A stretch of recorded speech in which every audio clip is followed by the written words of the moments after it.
I did not expect Apple to make a laptop like this. The MacBook Neo feels almost out of character for the company. At first, for years you wanted a MacBook, you were usually looking at a starting price of $999 US. Sure, older models like the MacBook Air M1 could fall to around $699 US on sale, but that was still far above what most budget buyers were shopping for. The MacBook Neo starts at just $599 US for education, which is a huge jump downward. That is $500 less than the new MacBook Air M5. And yes, that price is low enough to set off warning alarms, but after testing the MacBook Neo, I think the surprise is not that it is cheap. The surprise is that it is actually good. In fact, it is the most balanced laptop I have used under $600 US, and it easily beats every Windows laptop I have tried in this class. It also leaves most Chromebooks behind.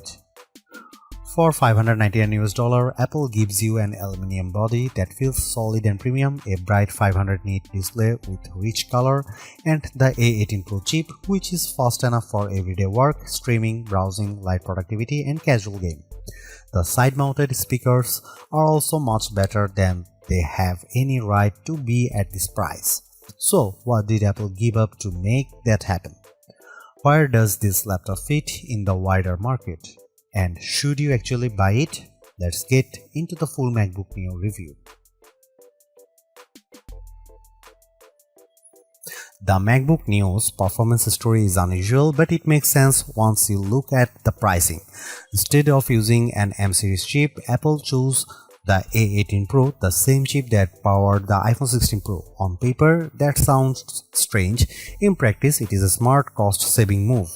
Apple has been building mobile chips for much longer than its computer chips, and the latest iPhone silicon is extremely capable. For a budget laptop, that may be a better approach than using a weak, conventional laptop chip that struggles under normal use. Using an older iPhone chip lets Apple keep the price down while still delivering strong everyday performance. You might wonder why Apple did not simply use an older M chip like the M1. The company says the A18 Pro has a 16-core neural engine that is better suited for on-device AI work, including Apple Intelligence features inside macOS. The M1 is not as strong in that area, and the A18 also uses faster memory, so the choice is more deliberate than it first appears.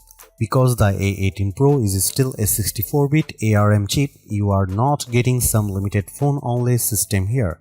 The MacBook Neo runs full macOS, which means standard Mac apps work normally.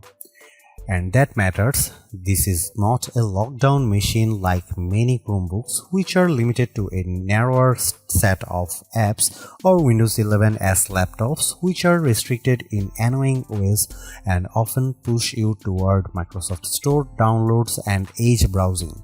The MacBook Neo avoids that kind of frustration completely. For everyday use, the experience is very good. macOS runs smoothly enough, and while it is not as fast as a MacBook Pro, it is still impressive for a machine this affordable. I would recommend keeping the workload light and realistic. Use built-in apps, office software, browsing, streaming, and basic creative tools, and the Neo behaves well. I tested it with GarageBand and Keynote, and both worked without issue. That is exactly the kind of software this machine is meant to handle. It can also go further. I installed Steam, which needs Rosetta on non-Intel hardware, and it ran fine. That shows how open the Neo is compared with Chromebooks and other budget systems. You are not trapped inside a limited app ecosystem. Apple's ecosystem integration is also fully intact. You can mirror your iPhone, move files between devices, share your clipboard, make calls, send messages, and use an iPad as a second display. I even tested it with the new M5 iPad Pro, which is very uneven pairing in terms of price, but the feature worked great.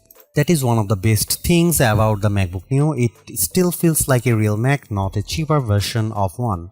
The limits are mostly about hardware. If you want heavy 3D rendering, serious video editing, or a big creative workload, this is not the right machine. It can do a lot, but it is not meant to do everything.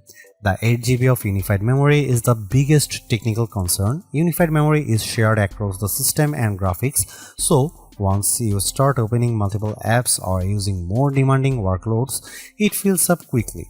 During my testing with Safari, Keynote, GarageBand and a Steam download running, memory usage reached roughly 6.48 GB to 7 GB. That is very close to the ceiling. And once memory is maxed out, the system slows down. There is no upgrade path here and you cannot just add more RAM later. So the memory choice has to work for your needs from day one. For light users, it is probably enough. For heavier multitaskers, it is not. If you are planning to use the laptop for more demanding work, the MacBook Air M5 is the better choice because it starts with 16 GB of unified memory.